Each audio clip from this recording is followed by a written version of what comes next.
Баткенде мектептин бир имараты өрттөндү. Баткен районунун Чоң Тала айылындагы орто мектепте өрт чыгып, бир окуу корпусу толугу менен өрттөнүп кетти. Алдын ала маалыматтар боюнча 7 декабрдын таңында чыккан өрттөн жабыркагандар жок. Өрттү өзгөчө Кырдаалдар министрлигинин өрт өчүргүчтөрү өчүрүшкөн. Учурда кырсыктын себеби иликтенүүдө. Жергиликтүү кабарчыбыздын маалыматы боюнча, бул мектепте 330 окуучу окуйт. 1-5, 9, 11 класстын окуучулары кадимкидей окуп жатышкан. Өрт балдар мектепке келе элек убакта чыккан. ÖKM'нин маалымат кызматы кабарлагандай, акыркы сутканын ичинде өлкө аймагында 9 өрт чыгып, аларды өчүрүүгө 11 өрт өчүрүү бөлүмдөрү тартылган. Алдын ала маалыматтар боюнча өрттөн жабыркаган жарандар катталган жок. Булак, Азаттык.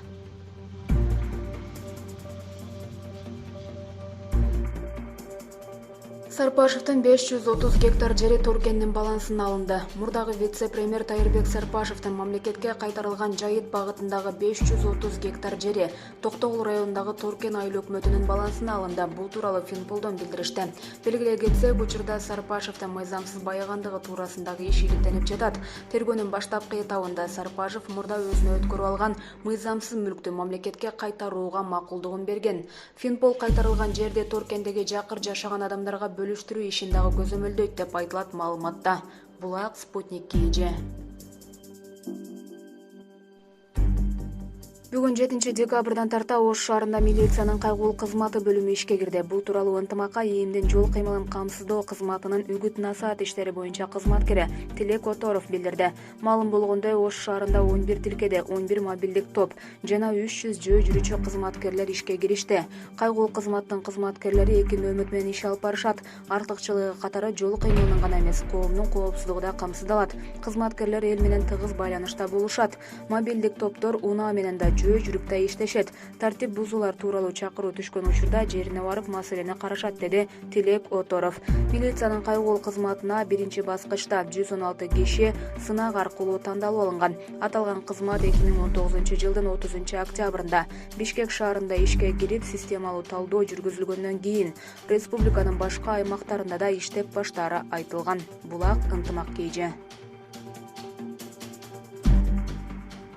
Коронавирус жуктурган Боронов реанимацияда, бирок абалы туруктуу. Мурдагы премьер-министр Кубатбек Боронов реанимациялык блокто жатат, бирок анын абалы туруктуу жана өмүрүнө коркунуч жок. Бул тууралуу Спутниктин кабарчасына мурунку өкмөт башчынын жардамчысы Руслан Турдумамбетов кабарлады. Эске сала кетсек, буга чейин эле 3 декабрда саламаттык сактоо тармагындагы ишенимдүү адамдар Бороновдун абалы канааттандырарлык экенин, бирок реанимацияда дарыланып жатканын айтышкан. Бирок анда Турдумамбетов Боронов коронавирустан дарыланып, реанимацияда эмес, кадимки палатада жатканын билдирген.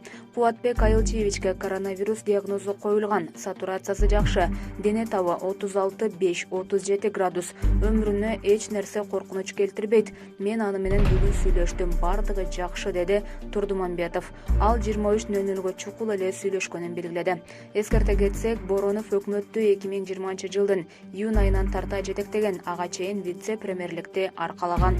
Булак, Спутник KG. Артем Новиков Кыргызстандын түштүгүнө жана Ферганага барат. Премьер-министрдин милдетин аткаруучу Артем Новиков Баткен жана Ош облустарына иш сапар менен барат. Бул тууралуу өкмөттүн маалымат кызматынан кабарлашты.